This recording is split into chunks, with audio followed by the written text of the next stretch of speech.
Welcome to Life, Lessons, and Laughter with your host, Glenn Ambrose.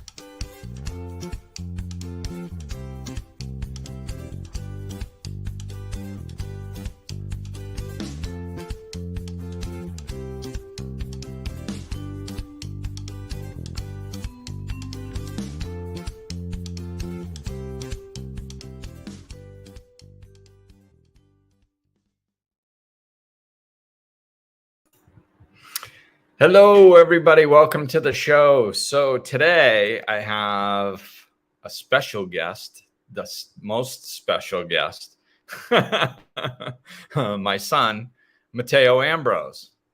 So here he is. Hello, son. Oh, wait. I think I have to unmute your mic. Oh, yeah. There. Okay. There we go. Hey, hello, son. Hello, father. So here we are.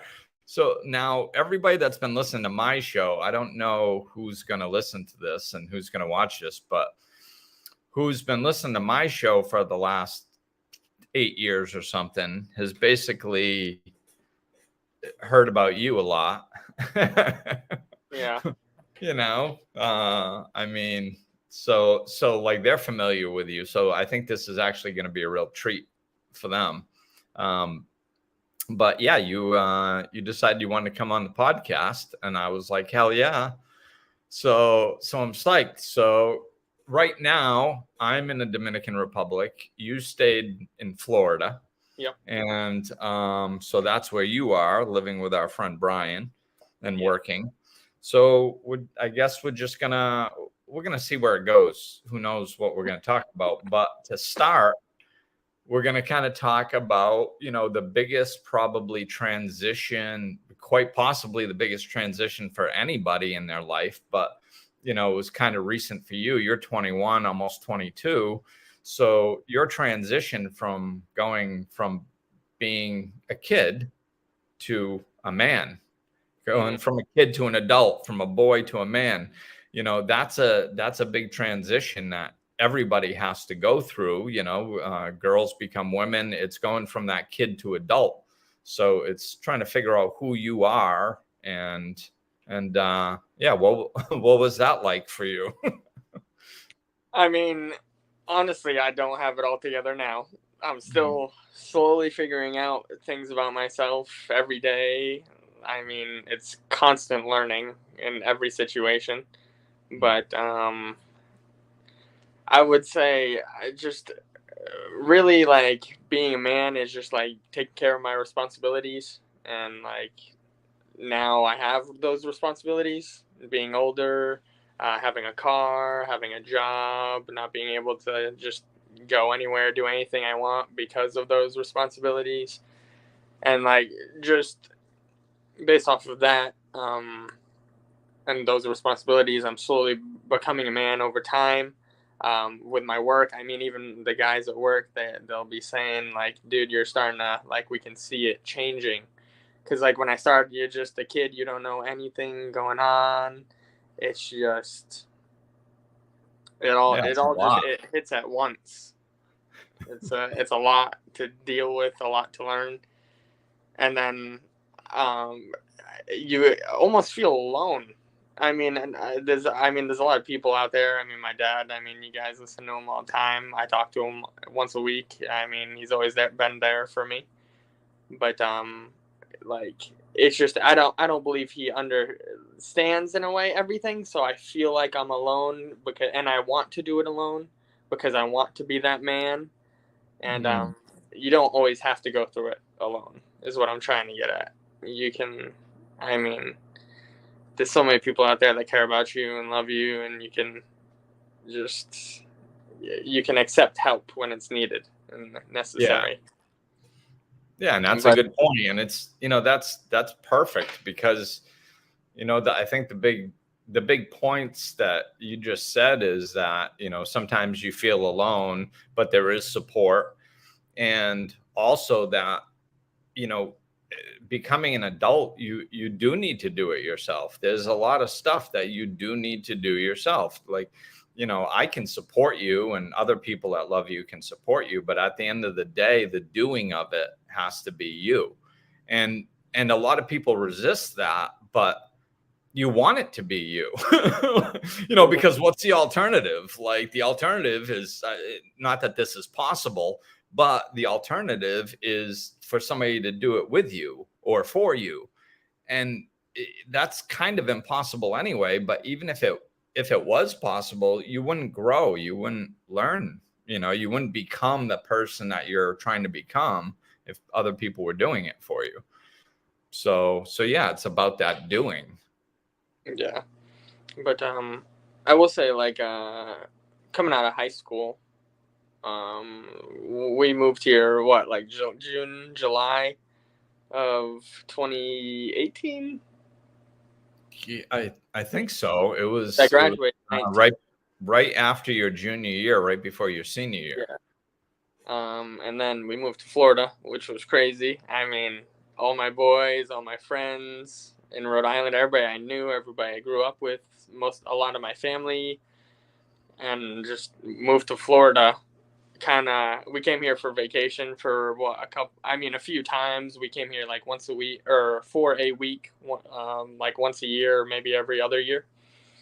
And we came and stayed with the people I actually live with now, my godfather, Brian Sewell.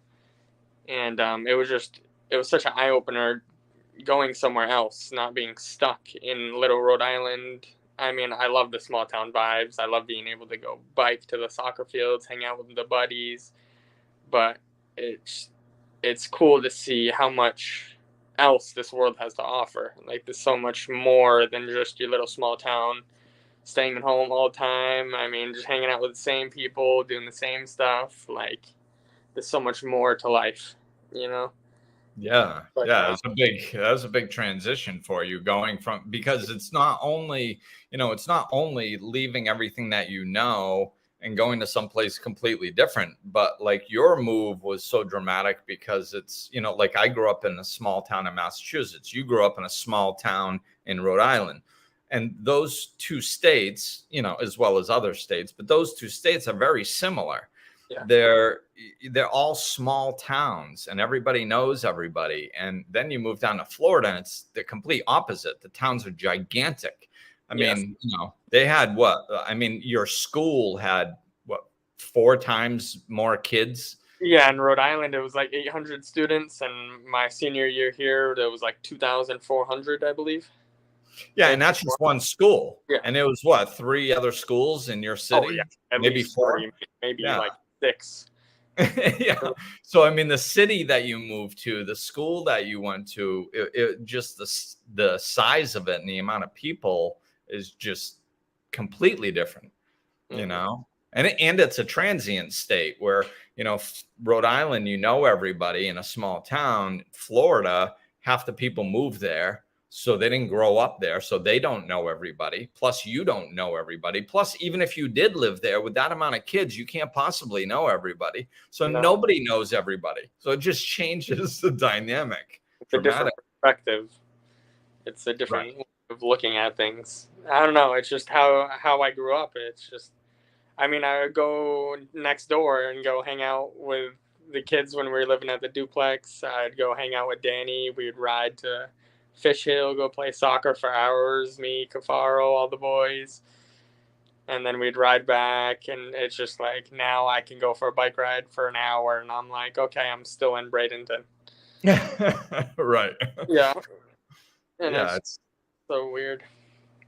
It does. It gives a different perspective. So, how does, I don't know if you can put words to it, but because I don't know if I could, but how do you, what's that like? Just, having one perspective and then all of a sudden being exposed to something completely different. Mostly I realize the differences with people.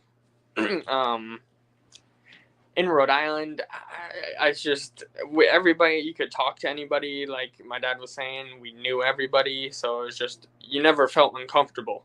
It was a lot more comforting going to a store. You'd be like, hey, how you doing? You see somebody, I go to Florida and not living here as well. I go to the Walmart and I'm like putting in my headphones, don't talk to nobody. I don't know anybody. Like it's just a different dynamic, and like everybody's like that. Everybody's putting in headphones. I mean, also with technology advancing, which isn't the greatest, but it's just everybody. They're not looking for conversation. They're looking, hey, I'm going to Walmart, putting in the headphones, getting my crap done, get out of here. They're not looking to say hi to someone they knew back in the day. It's a lot. It mostly has to do with conversation. Like it's just and the things people talk about. I mean, Florida's a big party city as well. I mean, at least me in Rhode Island, there was definitely partying, but I never really partied too much. And it's just everybody here is like, yeah, let's go to the raves, let's do so and so drugs, and I'm like, well, it's such a different, it's so different. Yeah, yeah, it's a different vibe, and probably some of that had to do with your age too. You were 16 when you moved to, right? 16 or 17, I don't know, but 17. No, you were 17. So you were 17, but at the end of your junior year of high school, we moved to Florida, and then now all of a sudden, it's a big difference being a junior in high school in a small town and a 21-year-old man in a big town. Yeah. Yeah. Very different. And like in Rhode Island, schooling wise, I feel like they were more I won't say individualized to the students, because it wasn't really like that, but you could get help when you needed it. You could stay after class. Like there was a lot more help offered. Here, they're kind of like, there's just too many people. They can't take care of everybody. And I mean, Florida schooling, very easy for me. I mean, Rhode Island, I was C, D, maybe B average, but I would say mostly C's and D's. And then I came here and I got straight A's my senior year. It was just like, so it's you were pretty surprised at the school system differences. Crazy. And I will say, with my age, I matured a lot more. Like when I was younger, and even like all I cared about was having fun, doing what I like, which is good to like a certain extent. But like part of being a man, like you have to do the stuff you do not enjoy. Sorry. That's all right. But yeah, so that's a good part. Like I'd like to get your perspective on, when you were growing up, when you were little, I tried to give you some responsibilities. And then, and I tried telling you like, okay, as you get older, I'm going to give you more responsibilities, because when you turn 18, you don't just snap your fingers and understand responsibility. Like it's a big leap. And if you prepare for it along the way while you're growing up, then maybe you're going to have a better chance of being able to handle it when you're an adult. Whereas, if you just run around not having any responsibilities at all your whole life, and then all of a sudden you're an adult, it's kind of like a culture shock. So what was that like for you? I mean, going from 17 to 18 was like one of my bigger changes. Like really like I really had to focus in, get it dialed in, because like 17 to 18, you can start getting arrested for fighting.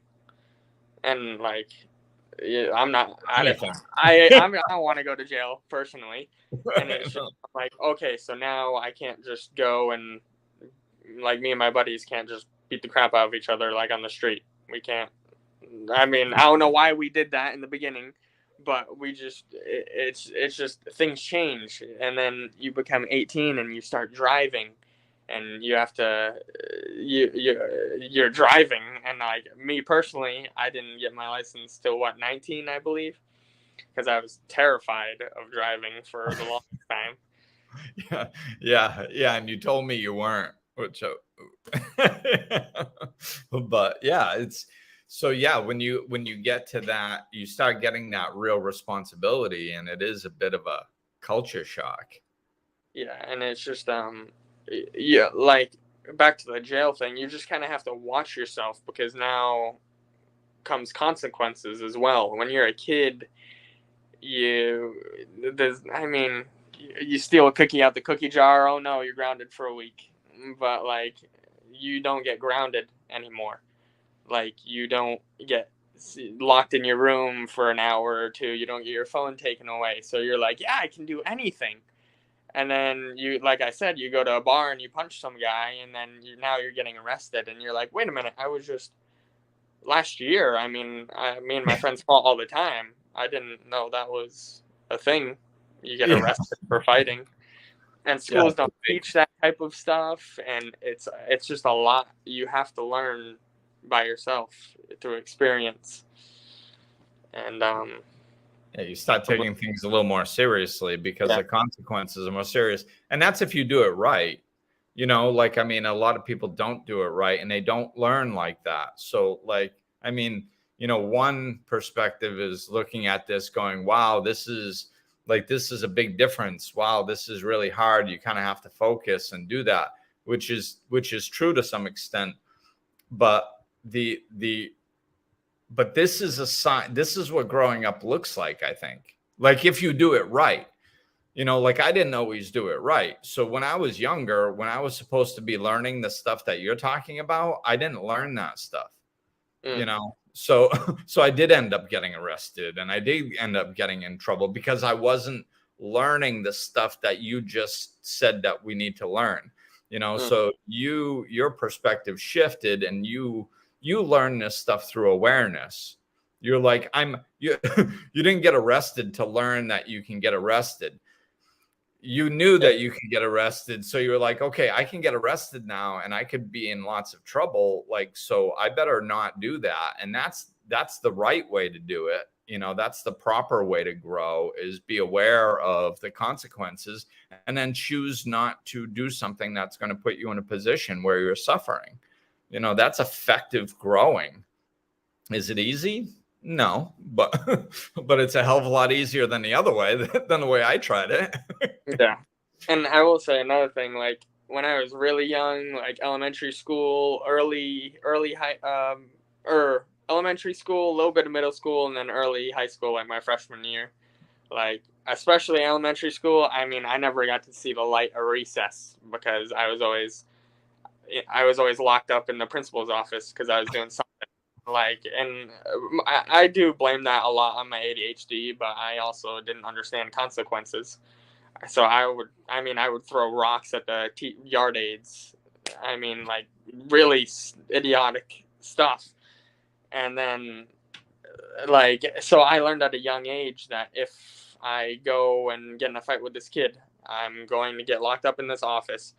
And also, I have ADHD, so when they would lock me in this office, or like in middle school, it was just a brick white room with a clock on it with a little table.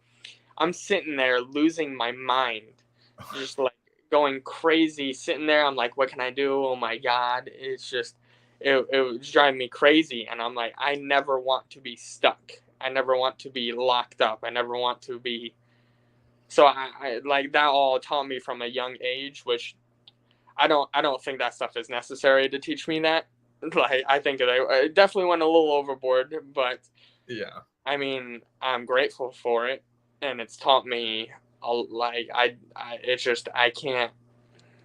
it makes me think about my actions before I do things and consequences. I don't just do things. I don't just jump the gun. I mean, maybe I'm an overthinker, yes, but I'd rather overthink than just break into some liquor store and get arrested, you know? Yeah. And I think I remember, you know, when you went through that transition, it's like, I was in trouble a lot all through school. So I knew what it was like I was a slow learner compared to you, you know, but like, I knew what it was like to be in trouble, and the way teachers treat you and the way principals treat you. And you end up getting blamed for stuff that you didn't even do. Mm-hmm. You know, then you feel more like a victim, and you feel out of control, and it's not fair, and all this stuff. And that's kind of how you live. And like, you got in a lot of trouble first and second grade with the ADHD stuff. But then when you started coming out of that, like, you know, I remember talking to you and going, hey, pay attention now that you're not getting in trouble. Pay attention to how teachers treat you. They, you know, now you do something stupid. They're like, oh, well, usually he's a good kid, and they cut you a break. Mm-hmm. Would you rather have a reputation as being a good kid, and then if you do something, you get caught, you catch a break? Or would you rather be known as the troubled kid that's a big pain in the ass and getting in trouble all the time, and then you get in trouble for what you did, plus you get in trouble for half the stuff you didn't do? Like, and I tried showing you the difference between those so you could choose how to act, because at the end of the day, that's what it is. It's your choice. Nobody can do it for you, even as a kid. Like, you have to learn, and you drew that line. You were like, oh, okay, so if I'm in trouble all the time, my life gets worse. I don't like that. So I'm going to choose to play by the rules a little bit more, fly under the radar, Yeah. and have a different experience. Yeah. And, oh man, I'm kind of losing my train of thought. I have ADHD, so. So it happens. Yeah. Yeah. But it's. Oh yeah. So like when I was a kid, they used to. I had to get this like weekly checkup. I had to go talk to.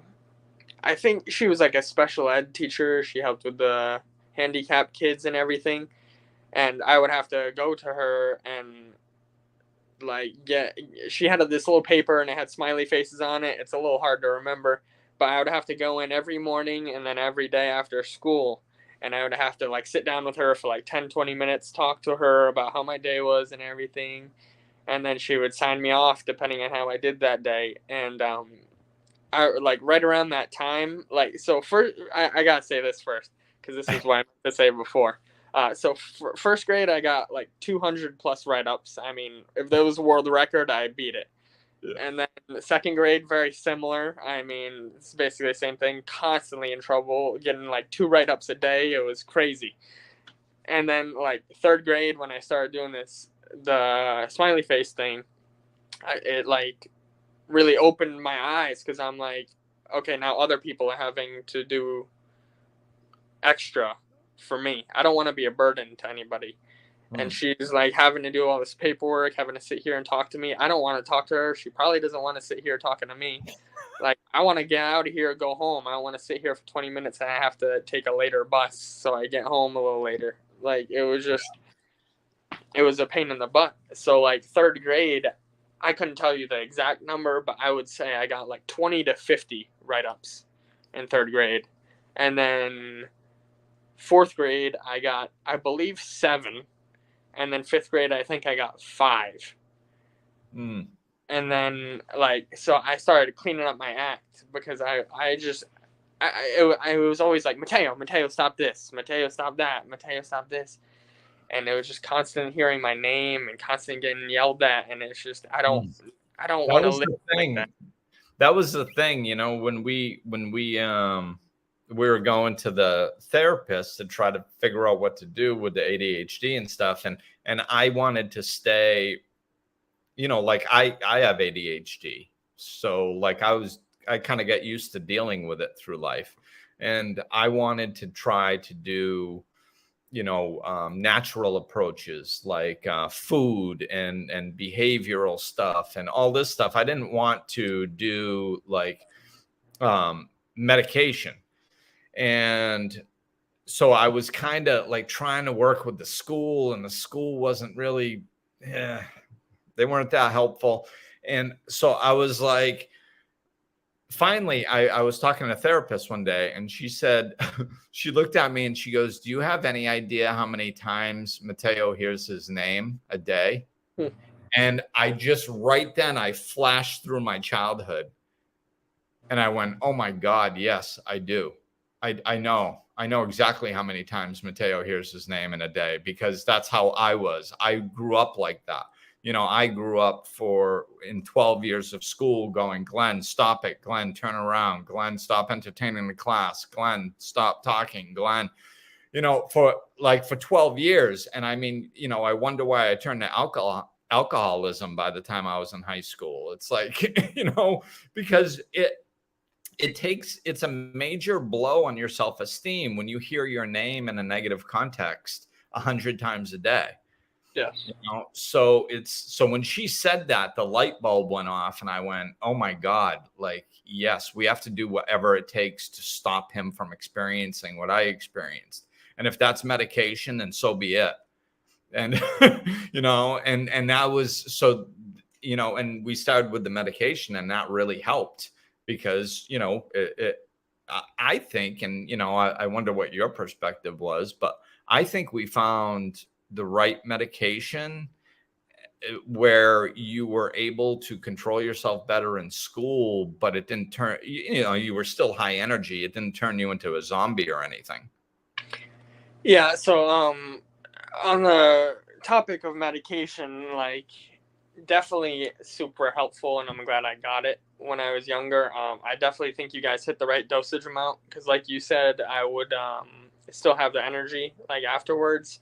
Could be the pill wearing off. I'm not sure, but it didn't like make me just this crusty, like, hate everything kid. I still could enjoy myself even when on the pill or off the pill, and it would just help me focus a lot when I was younger. And but with that said, I'm off the pill now, and I'm very happy that I am because I really think like all of what I went through, and then partially the pill, it made me quiet because like I'm hearing my name all the time, and and then the pill is making me more tone, and it made me really insecure, and I just like all the yelling at, I got really quiet. I stopped talking because every time I talk, I'd get yelled at.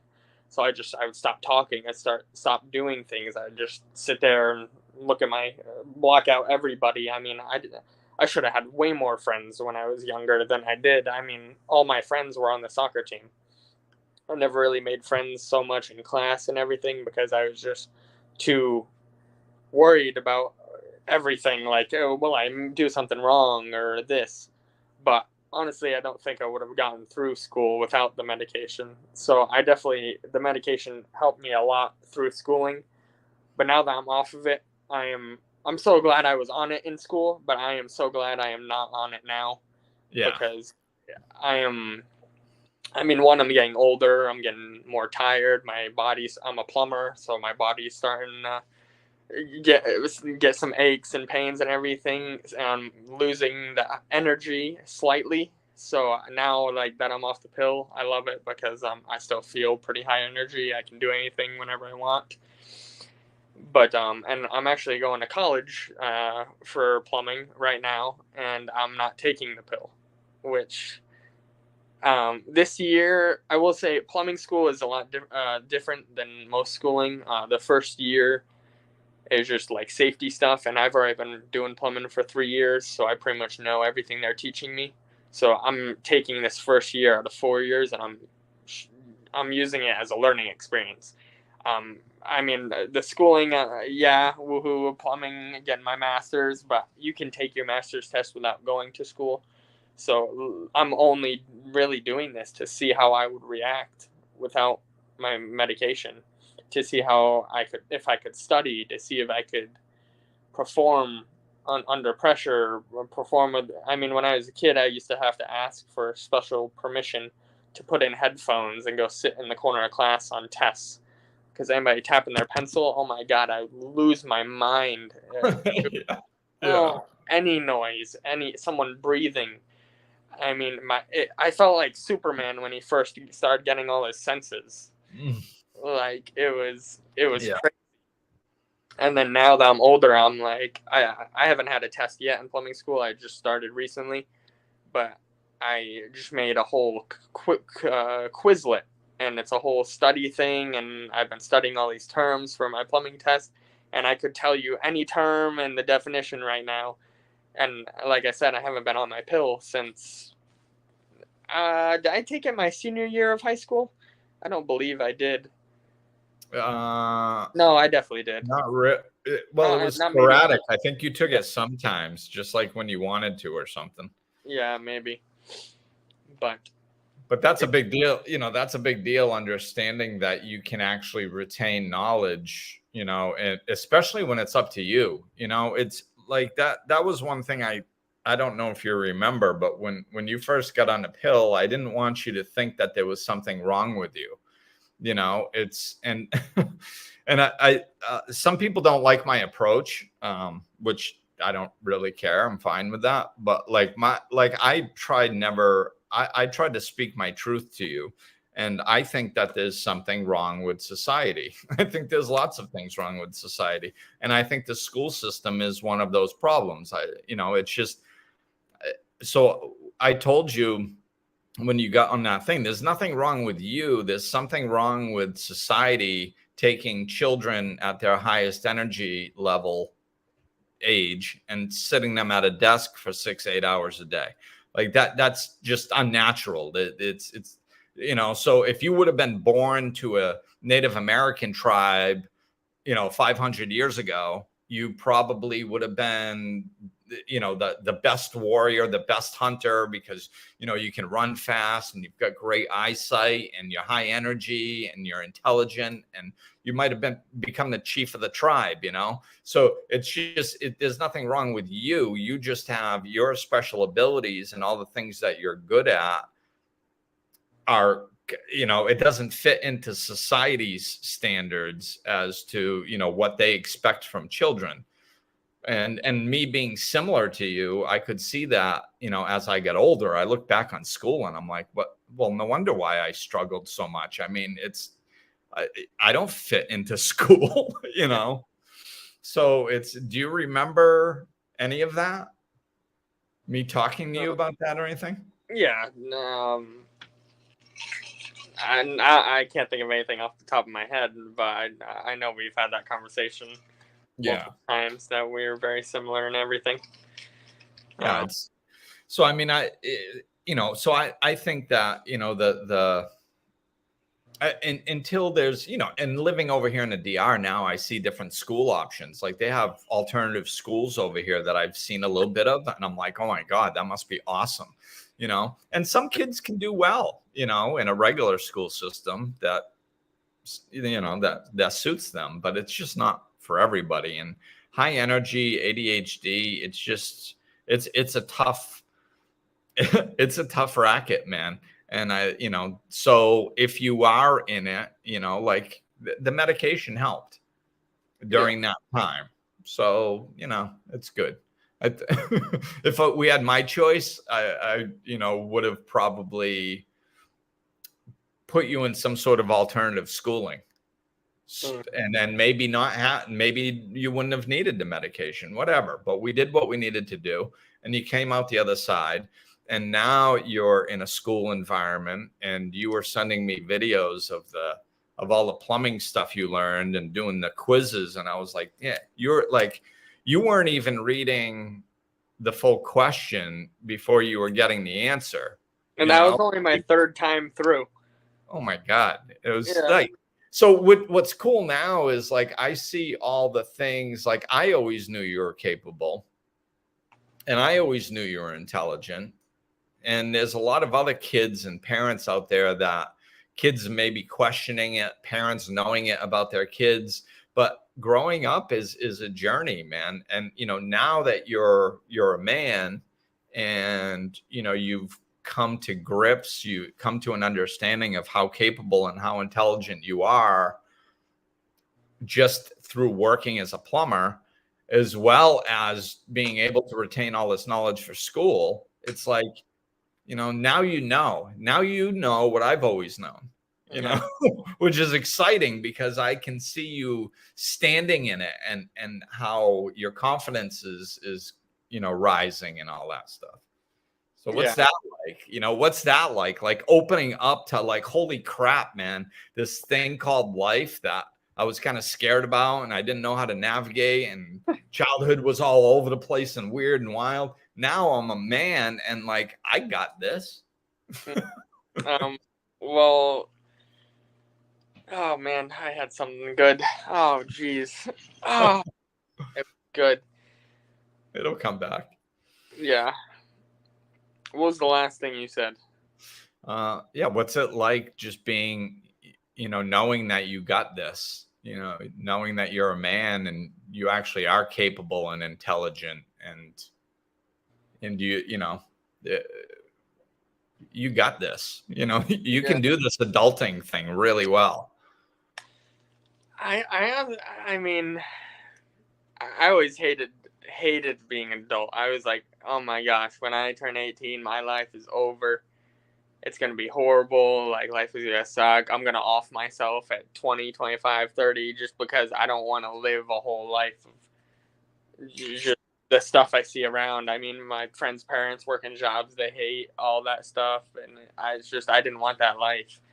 And then, like, when I was younger, like I said, I was really quiet, kind of just went with the flow, and I just didn't really, other than soccer, I didn't experience anything I really enjoyed. I mean, school was not it for me. So as I became older, and it's just, I started opening my eyes to trying things. Like I started working at the reffing soccer. I did that for a few years. That was my first real, I guess, job. And Yeah. I mean, great eye opener. I got some money. Me and my boys, we could start going around town, going and buy things for ourselves. I mean, whenever you go out, your parents hand you money, you leave, and then you only get what they give you. If it's a quarter, if it's $20, it don't matter. It's all you got. And then now you can start making money for yourself. So then I'm like, okay, I kind of like this. So then I'm working a little bit, and then I'm like, then I go home and I play video games, and then I got on this video game craze for forever. I mean, oh my gosh. And then that was all I wanted to do, just sit at home because I didn't have to talk to nobody face to face. I just sat there playing games, which I enjoyed, and hanging out with my boys on the game. And my entire life was about these video games. And then we moved to Florida, and then it was like, okay, Matteo, you need to get a job. And then it was like, okay, whatever. And I'm looking, which I wasn't actually looking. And then, I mean, honestly, I'll talk about the Walmart thing. Me and my dad, we went to Walmart, got in a little tussle over some dumb crap. But I ended up moving out for 2-3 months. Yeah, 3, maybe even 4, but Yeah. And that was like the biggest kicker in my entire life. I mean, I needed that so much. I mean, it sucks to go through something like that, but I don't know.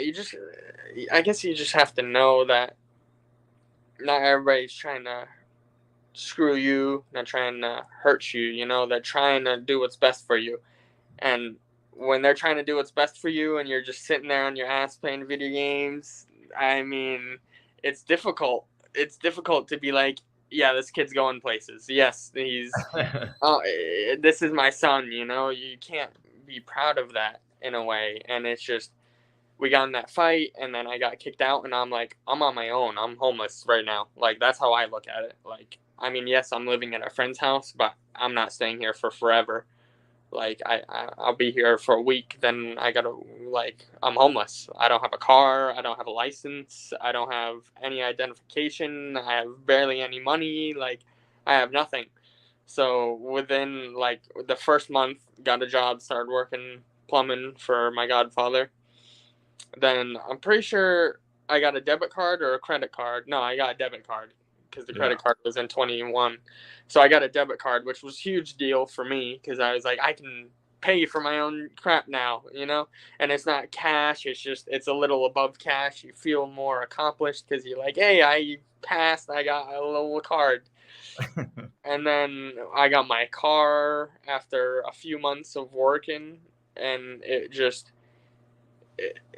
was like I said, the little tussle me and my dad got in, it was like, hey, you need to wake up and like grow up right now. Like, life is coming at you, and if you try and avoid it and you try to negate it as much as possible,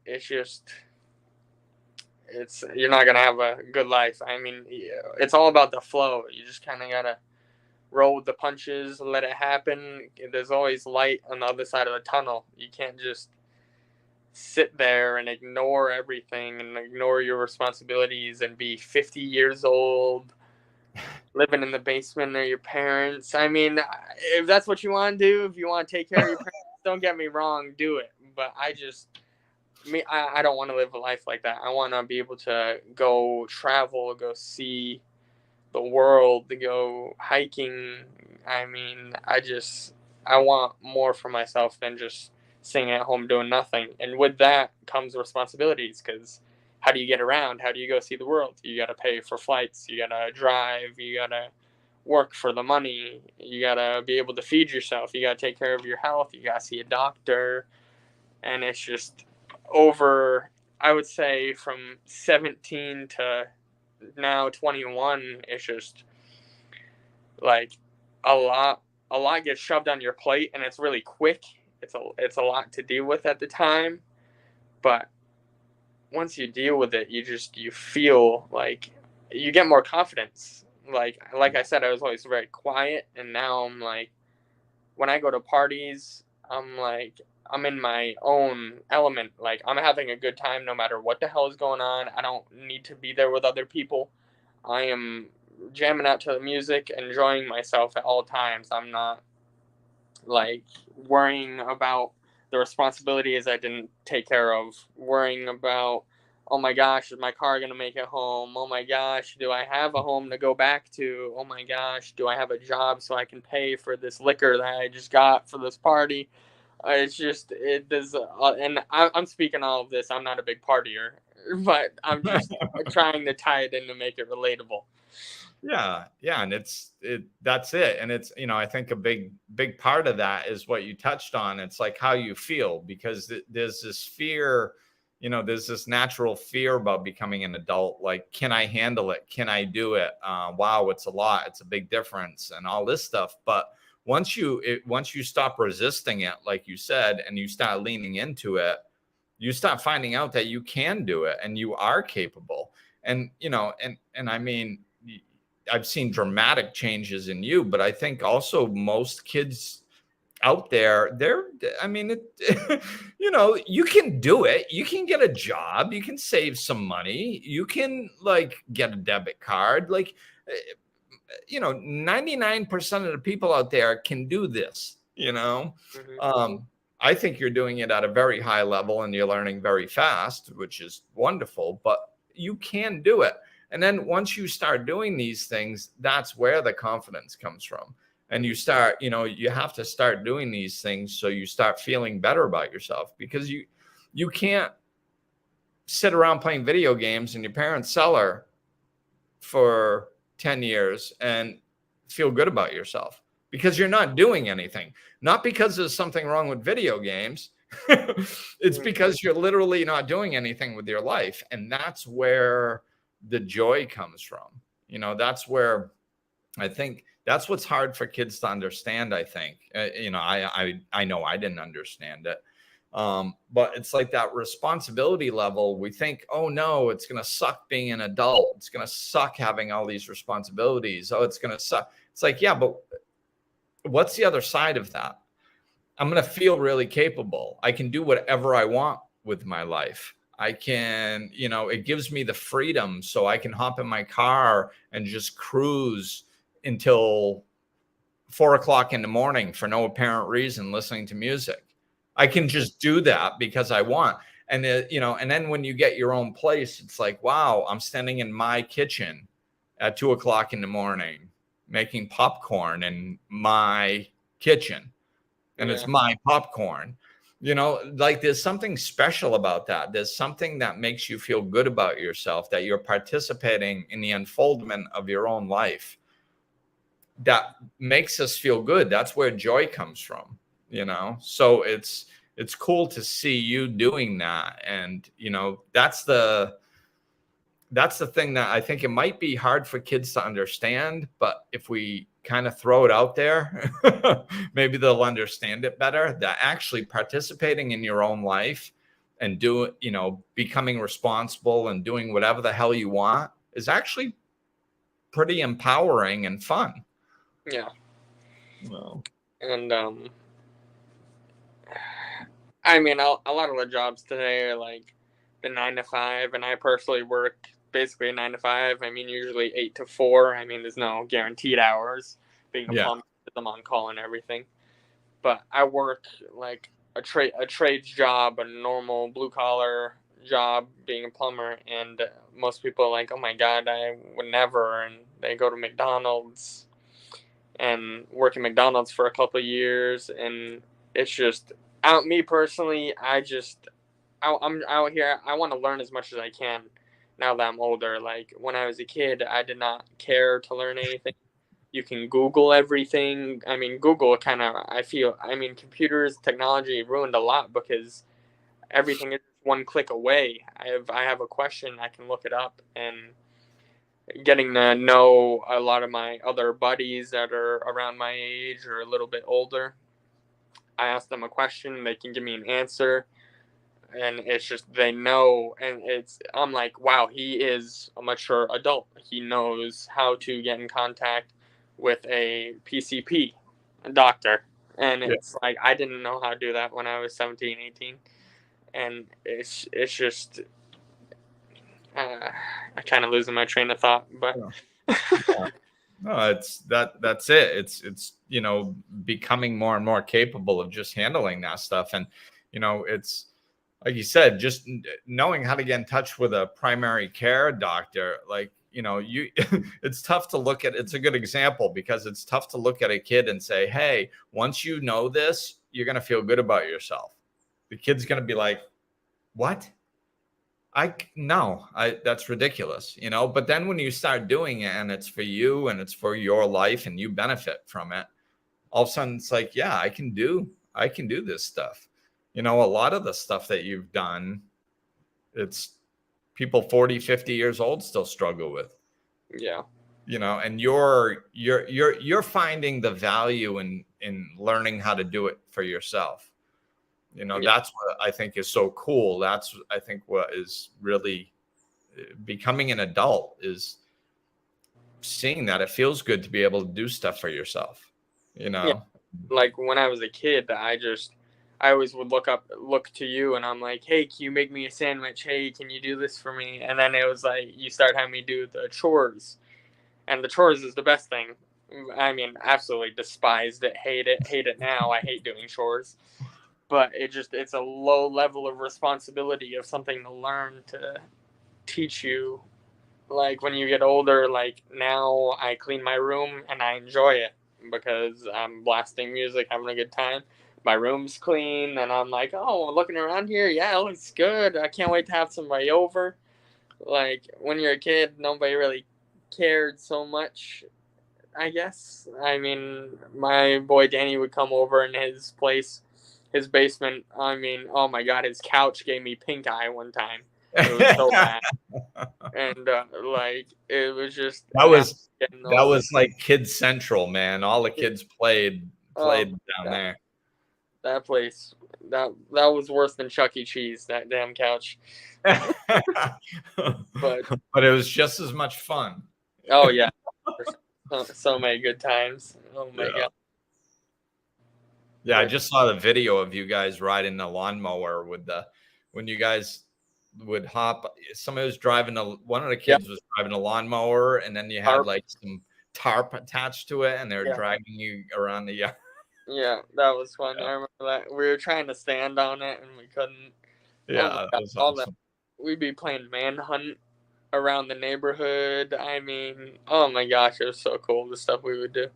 Yeah, that was you had a lot of good times over there. Yeah. And like getting older, you have to realize that not everybody has time for those things because now people are getting in relationships, getting jobs, finding the stuff they love to do, like going to the beach once a week or once a day or whatever, and doing yoga. And like as you get older, you feel lonely because you're losing people when in reality, like we're all growing up and you can still hang out with your friends. I mean, my buddy Danny, I've seen him pretty much every year since I moved, and he's coming around New Year's for a week and a half. We're gonna have a ball, and I'm working doing plumbing. I got a week and a half off from school or from work, and actually when he's here, I got the time off of school as well, which was just lucky. Yeah. And then I go to the Dominican last year. You just have to make sure you get your responsibilities done, but there's always time for fun. And I mean, me personally, I mean, I've been very busy lately, but when I was just getting started with plumbing, I'm working from plumbing 8 o'clock in the morning till around 5 to 6 at night on average day, I would say. And I'm like, okay, I have no time during the week. And I would just never do anything during the week. Now I'm like, okay, it's only 6 o'clock, I can go food shopping. Hey, what are you doing? What's up, man? You want to come over, hang out for a little bit? Shoot stuff. I almost swore there. Just like, hey, you can still do all the things you enjoy, maybe not constant, because like I said, you do have those responsibilities, but those responsibilities take care of and support the fun that you're having. Right, exactly. And that's, maybe we'll probably like start wrapping it up with this. Like I saw you start, using a schedule like last month or something, like an online schedule. And which kind of plays into what I was just getting when you were talking. You were saying that there's time during the week too. And it's like a lot of things one thing that a lot of people don't realize is that if you sleep 8 hours a day and you work 8 hours a day, you still have 8 hours a day available. Like that's a lot of time. Yeah. There's 24 hours in a day, and and of course you have to take into consideration maybe travel to your job and eating and stuff like that. But I mean, you could just take 4 hours for all that other stuff, and you still have 4 hours available to you every day that you can do something with, and that's, I think that perspective is very helpful, because a lot of people just think they're too busy, but they'll play on their phone and they'll watch TV for 4 to 6 hours, a night. And it's like, well, what if you just took one of those and you started an online business, or you took an online class to learn how to do something or whatever, or you start a hobby, or, you could do anything. If you just took an hour a day and really put it towards stuff, which I know, you're doing all kinds of stuff. And exercise, I'm not just talking about like different careers. I mean, you can exercise on a regular basis, Go for a bike ride, see the nature. Right. But this is why I think we've gotten out of the habit of doing that is, like we just think, we tell ourselves we're busy. Oh, I'm busy. I'm so busy. I have so much to do. It's like, well, just slow down and use a schedule and, like look at your time and use it for what you want to use it for. And you'd be amazed, it's lack of direction, not lack of time. Yeah. We're running around randomly, and then we're like, I don't have any time. Then all of a sudden you put it down on a calendar and a schedule, and you're like, oh, wow, I'm like, bam, bam, bam, bam. I'm getting a lot more done than I realized. And I still have time for some fun. Yeah. And another thing I wanted to say is I think it was a podcast of the Joe Rogan that told me this, but or maybe it was something else. But anyways, the point is dopamine. We're addicted to dopamine. Because when you're a kid, there's a lot of dopamine. I mean, you're going trick-or-treating, getting all this Halloween candy that lasts you a month. You get all this candy. You're watching TV when you get home. I mean, your parents have to work. They can't give you 100% of their attention. So they give you a YouTube video to watch, and you're getting this dopamine, and then you kind of grow up living through all this dopamine. And as a kid, you don't have responsibilities, so you put all your time into this dopamine. And then when you're an adult, you have all these responsibilities, less time for this dopamine. So every free second you have goes to filling this dopamine, playing a game on your phone, eating a snack, some chocolate, watching a movie, something that in the long run will actually waste your time. And we have to get out of that cycle. And I'm the worst at it. I just like he said, I made a calendar because I just found myself always playing on my phone or something. I put a 30-minute limit on my Instagram, and I have this game that me and my buddy Danny play on my phone, and I put a 30-minute app limit on that, so I can only do it for 30 minutes a day. And then I'm not big on social media, so I don't really have that issue. But if you do, like, limit your Twitter, Instagram, everything to just 20, 30 minutes a day, I mean, you can still do it. Like he said, this 4 hours of free time you have. But just prioritize some things. Maybe go a night without checking your phone. Turn your phone off at 8, 10 o'clock. Just stop. We have to take care of our responsibilities. We have to hop off this dopamine trend we've been taught since a young age. And now all YouTube and all this, it just keeps getting bigger and bigger. And you can sit at your house and you can order your groceries to be delivered to you with Uber Eats or Uber Cart, whatever it's called. Yeah. And you get food delivered with Uber Eats, DoorDash, eBay, Amazon. You can order everything from sitting on your couch. So now you're just sitting here doing everything on the computer, staring at a screen, having all this dopamine, having probably Instagram in your hand on the right side, scrolling through while ordering your grocery list, and you just don't do anything. And you just fall in that cycle of not doing anything, not going and experiencing what the world has to offer. And that's it. I think that's a great place to wrap up, because it's like, that's it. That's the trade-off. You just allow yourself to get immersed in everything that you just mentioned, or there's a whole world out there, or you can go take a bike ride and see some nature, or go to the ocean, or go, start planning travel. Like, nobody travels accidentally. You actually have to plan it, so it's like, if you put your energy into that stuff, all of a sudden it starts happening and you start enjoying your life more. Otherwise, it's just, life is what happens when you're busy playing on your phone. Exactly. So sounds good. You got anything else to say before we wrap up? Nope. I got a haircut appointment, so I am A-okay. All right, cool. All right. Well, thanks for coming on. Thanks and this was fun. Yes. And I'm going to, you can just hang out backstage. I'm going to play the ending, and then we'll talk for a few minutes. Sounds good. All right. Thanks, everybody, for listening. And we'll talk with you soon. Looking for more? Check out over 200 episodes of Life Lessons and Laughter, or click the link in the description of this episode to connect with Glenn directly.